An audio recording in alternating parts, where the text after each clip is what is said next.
In the past few days, Greenland has unexpectedly become a political symbol. From statements made in Washington to a strange image published by the White House, Donald Trump holding a penguin by the hand, the conversation has been loud and often detached from reality. But behind the symbols and jokes are real people living in Greenland right now. Today, I'm speaking with Galya Morrell, an artist whose life and work are deeply connected to Greenland, to hear a perspective we rarely get to hear. Galya, thank you so much for joining this conversation. I'm happy to be here. To begin with, can you tell us a bit about yourself and how your life became connected to Greenland? You are from Russia, from Moscow, right? That's correct. I was born in the Soviet Union in 1961, so I'm 65 years old, and I'm coming from a Komi family from Kola Peninsula. And I was raised on the fairy tales of my grandfather, a Komi man. And these fairy tales, no matter how different they can be, they're so similar all across the Arctic. It's about a world, a very, very strange world that we may not see through our window, but it still exists, and where there is no death, and there is no certain border between the human and animal kingdoms. For example, polar bears, they can just walk around and then come back to their hut, take off their coats, put their coats on the nail, sit down, have some tea, have a chat, and after that they would leave and disappear in the wilderness. So, of course, like as a little girl, I always wanted to go to the Arctic from when I was a very, very young child, and that's what happened. I traveled all across Siberian shores in reindeer sled, in dog sled, and later on I started going to Northwestern Territories, which is now Nunavut, to Alaska, and then finally in 2009 I started living in Greenland. I raised my children in New York City, so I made kind of a break in my Arctic life to raise the kids. And because I was married to an American man at that time, and my youngest son, who was a ballet dancer, classical ballet dancer, aspiring classical ballet dancer in New York City, he actually went for the summer to be a part of the expedition in a small open boat from Greenland to Greenland, and that's where he actually met my future Greenlandic husband. So it was first my son Kevin, who was 14 at that time, and so he introduced me to him later. So, but first I was invited there just to bring a cultural theater musical project. I went there together with the US composer Joel Spiegelman, who was actually also a part of our group, and there were a few other people, such as composer Lera Auerbach and a few others. So we can tell that your life is connected to Greenland for about 20 years. No, it's a little bit less than that. So it's like 16, 17 years. I have already mentioned that picture of Donald Trump and penguin posted by the White House. How did you react to that image when you saw it? Well, people of Greenland, they are not angry people. And of course, I saw a lot of very angry comments here in European social media and in the US social media. But in Greenland, they just don't use derogative terms. They're trying to keep it quiet, and they still want to invite Donald Trump to come to Greenland so he can see the essence of the life and maybe understand what he's missing. And they offer to take him by dog sled here and there because they still believe in communication. Because, Ksenia, the interesting thing that not a single sitting US president has ever been to Greenland. And other head of states have been there. For example, my husband, who is a Greenlandic actor and writer and a famous dog sledder, he took Prince Albert for a long expedition, dog sled expedition through the abandoned Inuit settlements. And of course, like it was an eye opener. But the others, they choose not to come, but they say it's okay to buy, it's okay to conquer. So these are two different cultures. Why do you think none of the American presidents ever came to Greenland? I would say they were too busy, maybe, or they didn't have time, or rather, they were not curious enough. Because Greenland, to come to Greenland or to come to the Arctic is in general, it requires some curiosity. and few people have it. And that's why probably people don't know much about Greenland, and that's why we have those pictures with penguins, although we know that penguins don't live in Greenland. That's correct. And the other thing in his speech, our president, he called Greenland a giant ice floe 6 times in a row. And like that's probably one of the worst offenses you can pronounce in Greenland because some Danes used to call Greenland ice floe when they were angry at Greenlanders. But I don't know who is writing speeches for Donald Trump, but that was probably not the most appropriate way to say things about, like that about Greenland, because Greenland, unlike Svalbard and unlike the Antarctic, is just not only the giant piece of ice, but it's people, which is Greenland's most important rich, if I can say that. It's not rare earth minerals, it's not oil, it's not gold, it's people.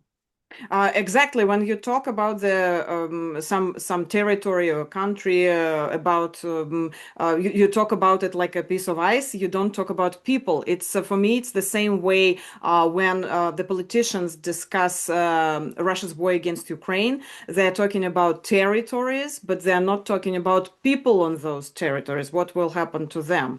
Arctic has been invisible to the rest of the world for so many years, and that was like a positive part about that because not too many people were trying to interfere in the Arctic. But now the world has changed, and we see such a drastic difference right now. It's again militarization of the Arctic all across the globe, and so now it's kind of half visible, but people see only certain things that they choose to see, such as oil and gold or like other things.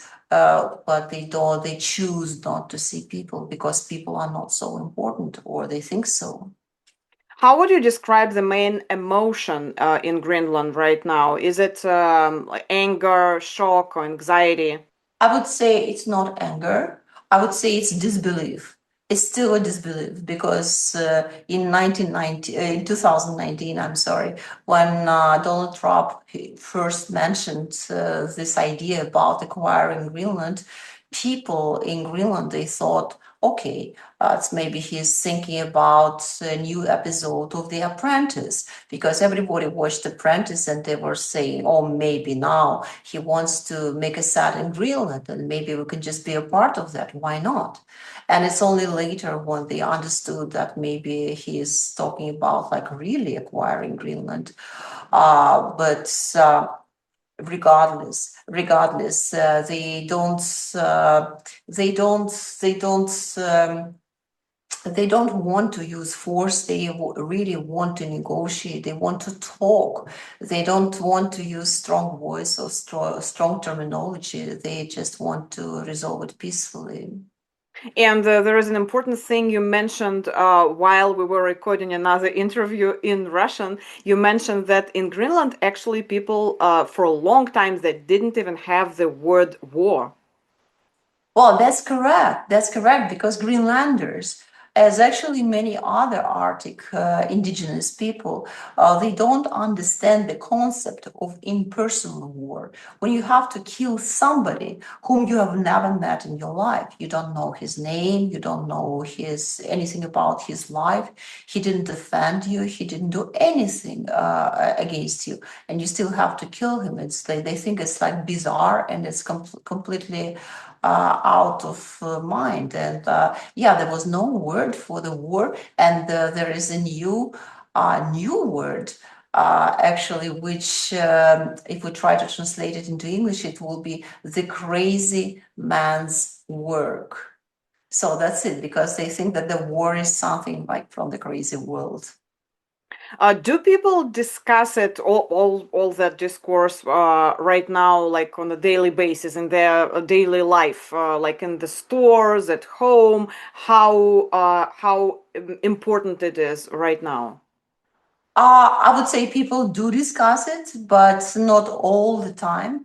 But I can like even the demonstrations that we've seen in Nuuk last week, and they actually happened later also in some settlements. It's something very new for Greenland because people choose to spend their time in the nature. They are not big time protesters, and of course, it looked a little bit childish, but people, for the first time in many, many years, they showed that they are united about that, that Greenland cannot be solved because it's all about people. What we've seen in the last few days, one of the best singers and legendary composers of Greenland, um, his name is Siva Fleischer, and he composed this song that everybody is singing now at home, like old people and young children. It's called Kalahlit Nunat.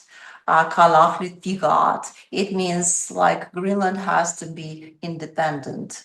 If like it's hard to translate it because Kalaallit Nunaat is the name of Greenland because Greenlanders don't call their country Greenland, they call it Kalaallit Nunaat. Galati nunat, galati pingat, galati nunat, galati nipat. Actually, today, in the last year, more and more people, especially young people, they call their country Nonarput, which means our land. And that was a big shift from before. How many languages are there in Greenland? And as far as I know, you speak one or two of them? Well, there are three languages. You can say languages, yes, because before they were thinking, oh, maybe that's dialects, but now more and more of the scientists they really think it's like separate languages. It's Kalaallisut. It's the language which is spoken by Kalaalli. It's the people who live in West Greenland. And then there is Inuktun, and that's the language spoken by the proud Inuit, and they were known as Arctic Highlanders some centuries ago, but they call themselves Inuit. And then, of course, there is Tunumit, and that's the language spoken in East Greenland. And they differ, of course, pretty much. And for many people who speak fluent Kalaallisut, it's very hard to understand Inuktun spoken in the north because it's kind of more similar to Inuktitut. So it's just like it's not very easy to understand. How all those local languages differ from the languages we all know, like English, French, some European languages. So what is the main difference? You have already mentioned that they didn't have for a long time, they didn't have the word war. So I guess there are some interesting differences. Well, yeah, there were no like a lot of words were missing from Kalaallisut and from Inuktun in the previous times. For example, it was very interesting to read the translation of the Bible, Kalaallisut translation, because of course so many things they just didn't exist in Greenlandic reality. How do you translate bread, for example? There is no bread. So you're talking about the meat of a seal meat. How do you translate wine? It's also very difficult. For example, in Karnak, one of the Greenland's northernmost towns, you have a fantastic painting in the Church of Jesus Christ, and he's holding two Inuit children dressed in polar bear pants on his knees. And at first, the artist painted Jesus Christ like in his with his bare feet, but then people were very much protesting, and so the artist had to add woolen, very warm socks just to correspond to the reality. Yeah, but like as languages themselves, It's a the words are so long. Some words are like a line and a half, and there are very many nouns, suffixes, prefixes, all linked together. So for me, for example, to understand, it was a visual effort. You have to see, first of all, you have to see the roots and then recognize suffixes and prefixes, and then maybe understand what they're talking about. So one word is actually a sentence. So yeah, but the best way to learn the language is to learn it with the child. So one word can be like a picture, description of a situation, right? It can be so long. Just to pronounce it, to read it's very hard, but to pronounce it, it's even harder. So I know only very few foreigners who are very fluent, either in Kalaallisut or in Inuit. And one of them actually was the American explorer Dennis Schmidt, who learned he was a student of Chomsky back at the beginning of the 60s. And he learned so many Inuit languages, Eskimo Aleutian languages, at the age of 19. And he actually was a guy who crossed Bering Strait from from the United States, from Little Diamond to the Big Diamond in 1965, and then came back. It was extraordinary adventure, and he is still around, and he still speaks all these languages. He's a real linguist, and he lives in Berkeley. Back to politics. Are there people in Greenland who are who really would like to become American citizens?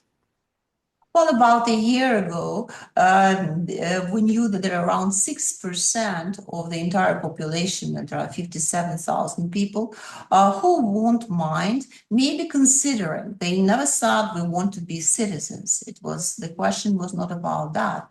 It was just considering about firmer alliance with the United States, and maybe considering like becoming a territorial state. So there were 6% of them.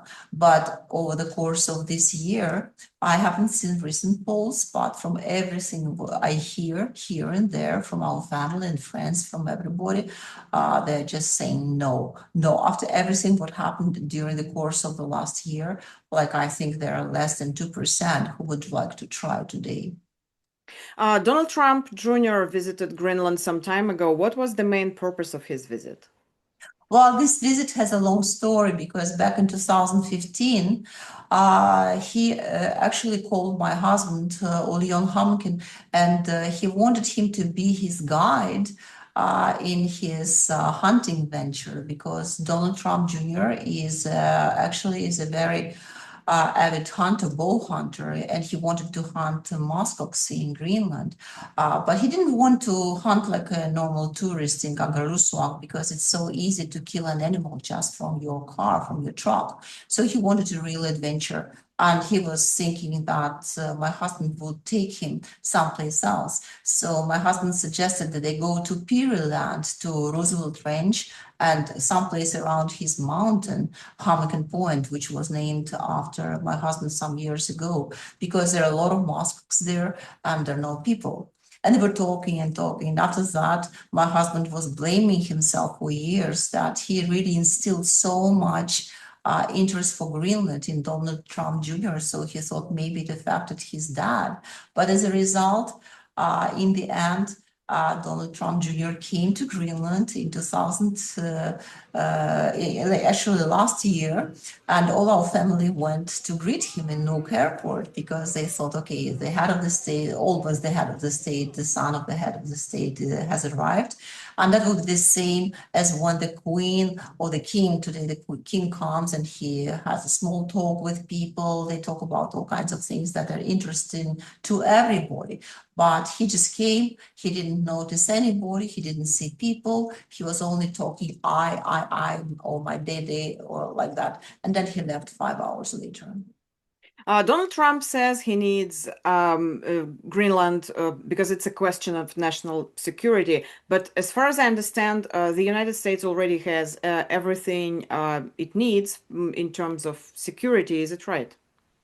That's correct. After Second World War, the United States had 18 military bases and around 30 military installations, a little bit more than these 18 bases, that were filled at some times with 20,000 people. And as far as we know, the last parts of the personnel, because today there are only 150 people left at P2 Space Base, that used to be Thule Air Base in the former times. But where the rest, they were taken away by the Americans themselves because Greenlanders, neither Danes, never said you have to go away. And I think the last people left during Trump's first presidential term. So of course they could have just returned quietly, but instead it was just done in such a dramatic manner. And maybe that was the whole point, to do it in the dramatic manner. We don't know.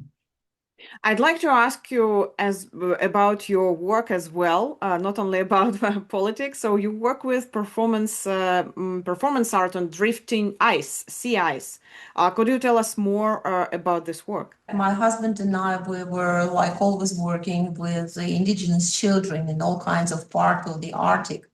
And of course, in the small settlements, because we only work in the small settlements, and because that's the biggest interest for us, there are not too many places where kids can have like a real theater or like a venue where they would do this and that. So we just decided to use nature as a part of this theater. So we were using icebergs and drifting ice floes for our little place.